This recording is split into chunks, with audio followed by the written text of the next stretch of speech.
Hello and welcome to another edition of Digging Deep with Diggz. And on today's show, we will be focused on the question, when is it time to take a stand against social injustice? When it affects you directly or when you're aware of it taking place? So we decided to take this question to the people of this university and see what they had to say. Let's take a look. Yes, I stand up to social injustice when it's happening to me or other people. But I'm not really a fan of the subculture that surrounds it. Right now is a bit of a gray area and also a big gray area that it's very, you got what people call SJWs, social justice warriors that defend people's safe spaces, but on a very unjust and over-the-top level. But if I see someone get discriminated on harshly, yes, I will step in. I would like to first thank Mike, Larry, and Nick, Monty, for their answers to this question. Now for our audience who may not be informed or aware of the definition of social injustice, let me clarify.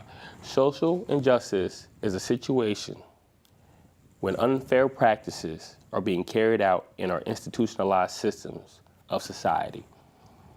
These practices are against the law and morally unacceptable. So basically, it's when the equal are being treated in an unequal way.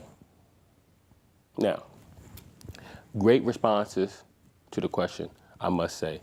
It caused me to take a step back and reevaluate the social injustice movements that are propagating around the country and whether or not they are, while standing up for social equality, stripping someone else's.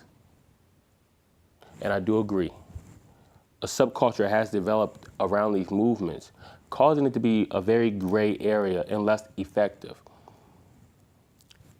And by subculture, I mean people tend to jump on the bandwagon of a movement without understanding the cause. Doing so can lead to abusing the name of a particular movement by plastering it on every single distress that arises in this country. In addition, if we're not set on fixing the cause of a problem, addressing the fault line, then we will just be draining our resources. Because yet again, we are hopping in the river to save someone drowning, instead of coming to find out that up ahead, there's someone throwing people over the bridge into the water.